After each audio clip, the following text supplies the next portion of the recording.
Hello साथियों, इस video में बताने वाला हूँ आपको कक्षा 9 गणित का मॉडल पेपर जो कि यूपी बोर्ड की ऑफिशियल वेबसाइट पे आ चुका है। और मैं डिस्क्रिप्शन में भी पीडीएफ की लिंक डाल दिया है, वहाँ से आप डायरेक्ट डाउनलोड कर सकते हैं। और इसको मैं इस वीडियो में सॉल्व कराऊंगा। और चलो शुरू करें। और इस मॉडल पेपर में दो खंड हैं, खंड आ और बा। कुल ये 3 घंटे का पेपर होने वाला है। ठीक है, कुल 3 घंटे का होगा। खंड 2 है, तो पहले मैं खंड आ की बात कर लेता हूँ। खंड आ में आपको क्या मिलेगा? तो खंड आ में बहुविकल्पीय प्रश्न रहने वाले हैं कितने? 20 ऐसे बहुविकल्पीय प्रश्न आपको दिया रहेगा। उसका 4 ऑप्शन दिया रहेगा। आपको उसमें बताना है कि कौन सा सही है। जो सही होगा आपको उसका जवाब देना है। ठीक है, और एक एक नंबर के ये सारे रहेंगे। कुल मिला के ये 20 नंबर का आपका बन जाएगा खंड आ। इसी तरीके से खंड बा, खंड बा जो है इसमें कुल मिला के आपके 5 प्रश्न रहने वाले हैं। ये 5 प्रश्न किस टाइप से होंगे? मान लो ये पहला प्रश्न दिया गया है, लिखा गया है, और इसमें क्या होगा? इसी तरीके से मान लो 4 प्रश्न इसके अंदर दिए रहेंगे। ठीक है, और यहाँ पे लिख देगा कि इनमें से 3 प्रश्न आपको करने हैं। तो ये जो 4 दिए गए इनमें से आपको किसी 3 को करना है जो आपको आते हैं। ठीक है, और इन प्रश्नों के सामने इनका जवाब मार्क्स दिया रहेगा, कितने नंबर का है कौन सा प्रश्न। तो आपको इनमें से 3 करना रहेगा इस टाइप से। और ये कुल 50 नंबर का होगा खंड बा। 20 और 50 कुल मिला के हो जाएगा आपका 70 मार्क्स की लिखित परीक्षा होगी। ओके, तो चले सबसे पहले हम आ जाते हैं खंड आ पे, जिसको खंड आ मैं इस वीडियो में कराने वाला हूँ। तो खंड आ की हम सारे प्रश्न इस वीडियो में करेंगे, खंड बा की अगली वीडियो में करेंगे। खंड आ, खंड आ का पहला प्रश्न दिया गया है। कह रहा है कि निम्नलिखित 2 परिमेय संख्याओं के बीच संख्या हो सकती है। कौन कौन सी? केवल एक परिमेय संख्या, अपरिमित रूप, अपरिमित अनेक परिमेय संख्या, अनेक अपरिमेय संख्या, केवल एक अपरिमेय संख्या। तो किन्हीं 2 संख्याओं, परिमेय संख्याओं के बीच में कितनी संख्या हो सकती है? अपरिमित रूप से अनेक परिमेय संख्या। ठीक है, तो इसका बी ऑप्शन सही है, फर्स्ट का बी। दूसरा प्रश्न है, निम्न व्यंजकों में से कौन सा बहुपद होगा? तो बहुपद के लिए क्या बताया था? विशेषता याद है आपको?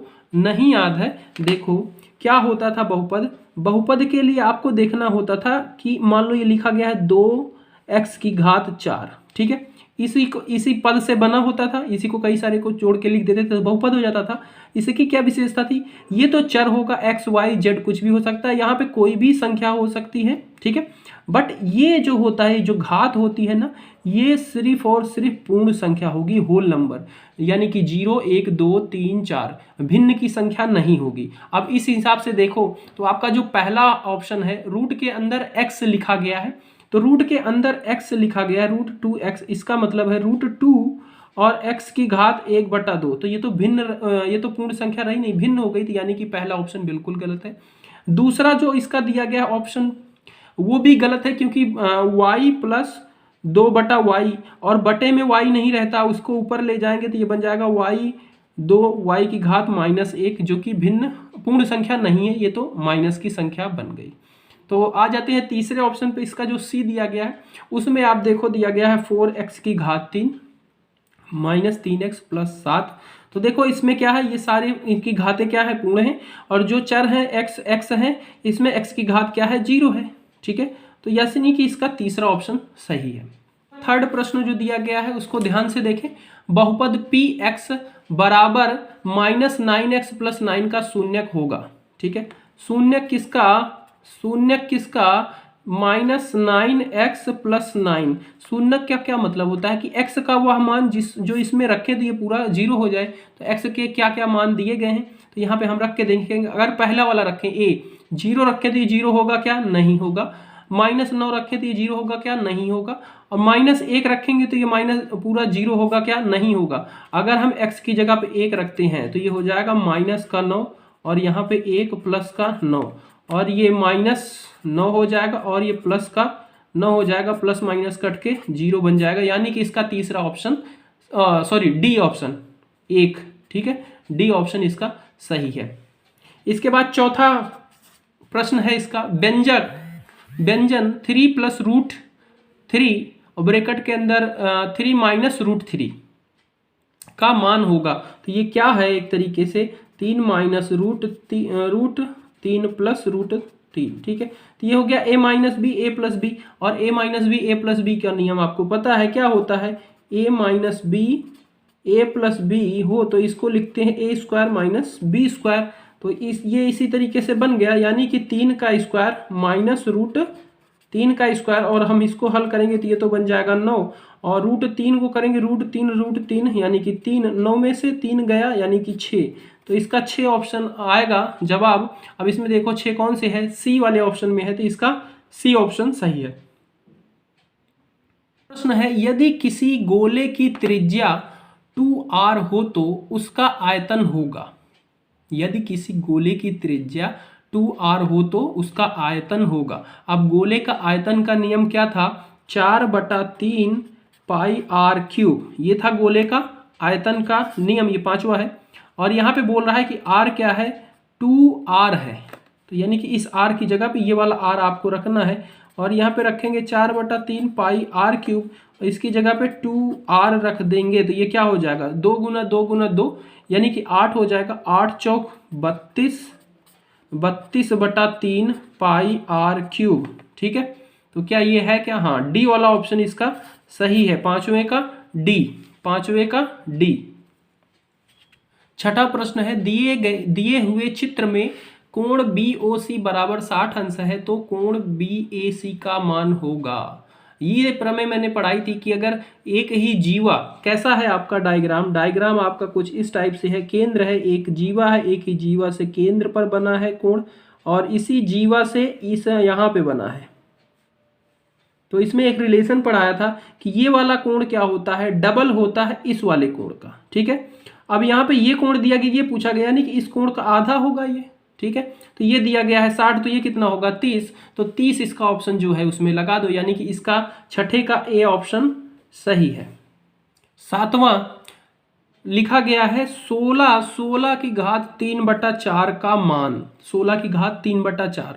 एक बात याद रखना, जो भी ये घातें क्या होती है ऊपर लिखी गई होती है, इसका मतलब होता है कि इसका वर्ग करो, और जो इसके बटे में लिखी गई होती है इसका मतलब होता है इसका वर्गमूल, घनमूल। और यहाँ पे 4 लिखा गया, यानी कि 16 का क्या करो, सबसे पहले तो इसका 4 करो और फिर इसकी घात 3 कर दो, ये मतलब है।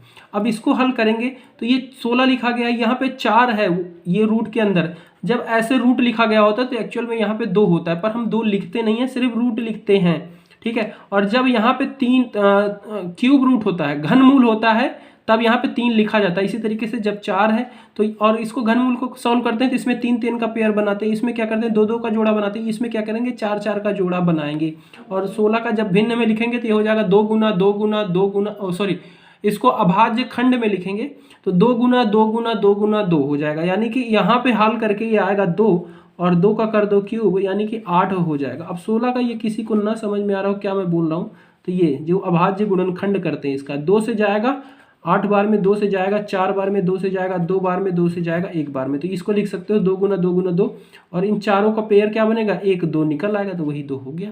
और उसका घन किया ये 8, तो इसका 8 ऑप्शन है सही। अब जो भी इसका सही हो, पहला फर्स्ट वाले में ही 8 है तो ये, सॉरी हाँ 8 इसका पहला हो जाएगा, 8वां सही है। ठीक है, मैं ये सोचा यहाँ पे 8 आ रहा है, इसका क्यूब करेंगे तो 8 ही बन जाएगा, 2 का क्यूब करेंगे तो 8 बन जाएगा।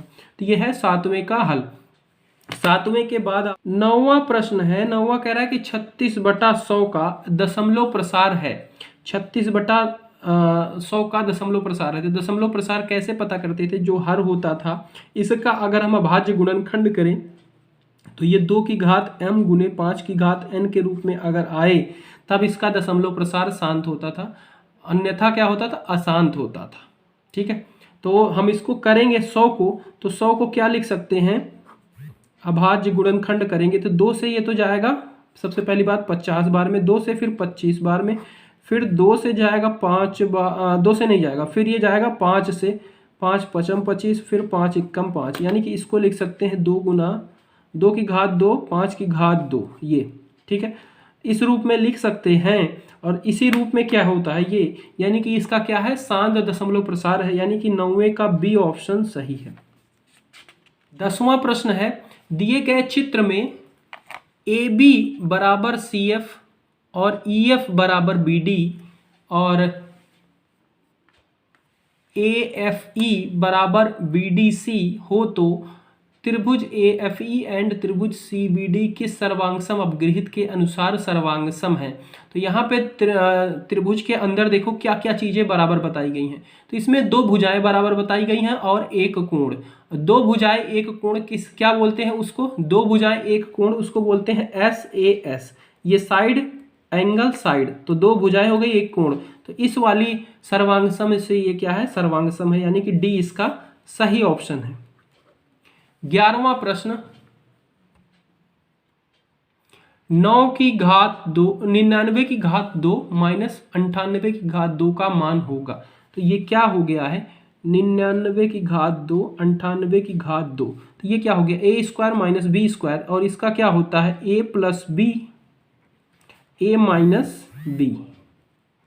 ठीक है, तो ये इन दोनों को जोड़ेंगे तो ये क्या हो जाएगा? 8 का 8 16, एक 17 के साथ हासिल आया, 1 9 9 18 1 19, और यहाँ से 99 से 98 जाएगा 1, यानी कि 197 197 इसका जवाब आएगा। तो इसका ऑप्शन देख रहे हो बी वाला, बी ऑप्शन है 97 197, तो बी ऑप्शन इसका सही होगा। 11 के बाद 12 देखिए, बहुपद x की घात 5 माइनस x की घात 4 प्लस 3 की घात होगा।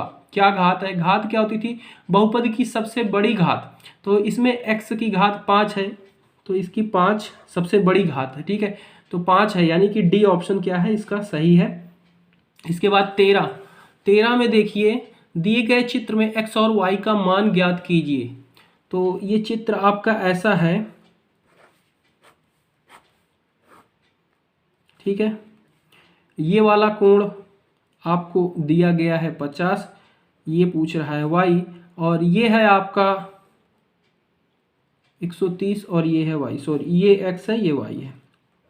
ठीक है, तो यहाँ पे देखो ये वाला कोण क्या होगा? ये एक दूसरे के क्या है? बराबर है, ये कोण इसके बराबर है, यानी कि y बराबर 130 है।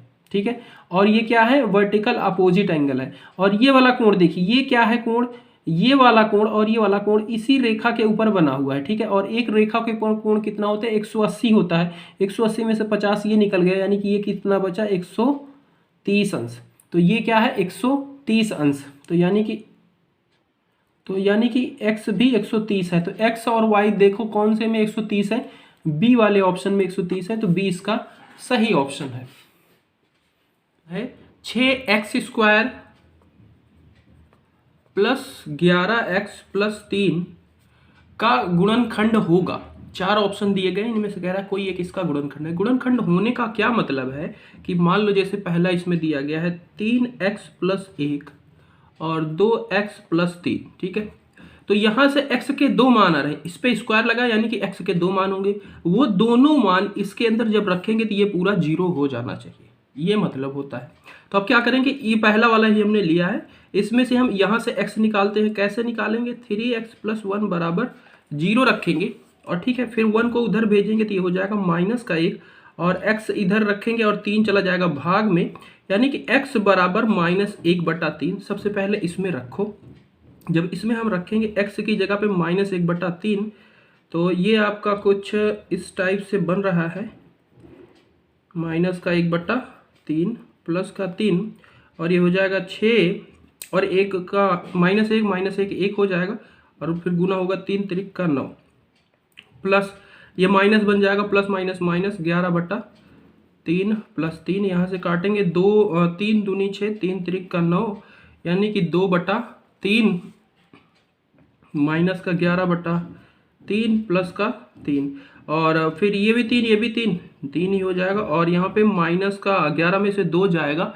तो 9 आ जाएगा। ठीक है, और प्लस का 3, और ये फिर इसका क्रॉस मल्टीप्लाई हो जाएगा, तो ये माइनस का 9 प्लस का 9/3, और प्लस माइनस 0 हो जाएगा पूरा, यानी कि ये पहला तो है। अब यहाँ से दूसरे के लिए चेक करना है।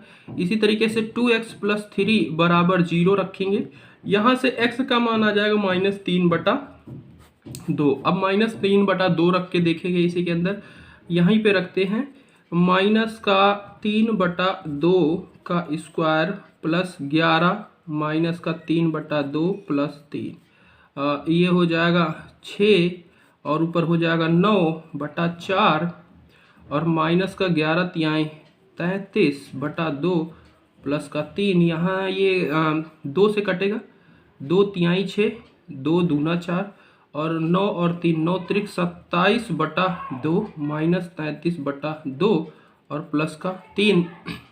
अब इसको सॉल्व करेंगे तो नीचे तो 2 ही हो जाएगा, ये प्लस माइनस माइनस हो जाएगा और 33 में से 27 जाएगा तो कितना आएगा, 6 आ जाएगा और प्लस का 3। इसका क्रॉस मल्टीप्लाई करेंगे, प्लस का माइनस का 6 प्लस 3 दूनी 6/2, ये प्लस माइनस 0, ये भी 0 आ गया। यानी कि इसका जो पहला ऑप्शन दिया गया है यही सही है। इसमें एक्स के हमने दोनों मान रख के देखे, दोनों में 0 हो जा रहा है, तो ये इसका सही जवाब है।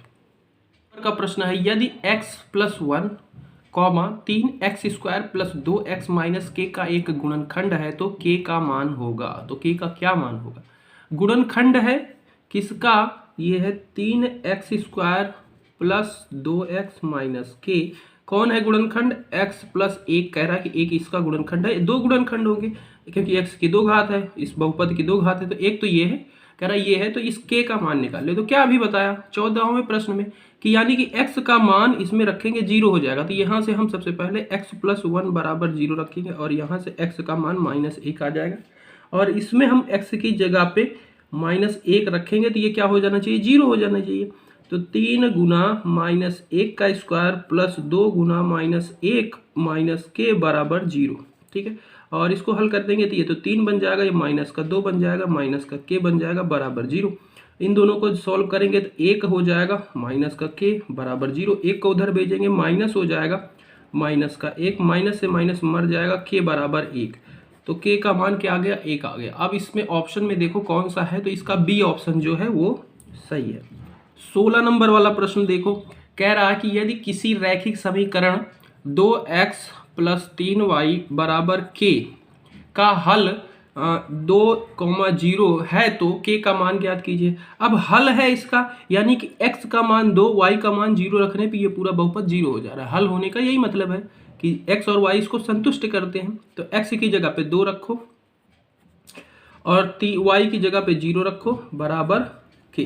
ठीक है, और इसको फिर सॉल्व करेंगे, हो जाएगा 4, इसका गुना होगा तो ये बन जाएगा 0 और बराबर में k, यानी कि k बराबर क्या आ गया? 4 आ गया। तो इसमें ए ऑप्शन दिया है, 4 दिया गया है, ये सही है।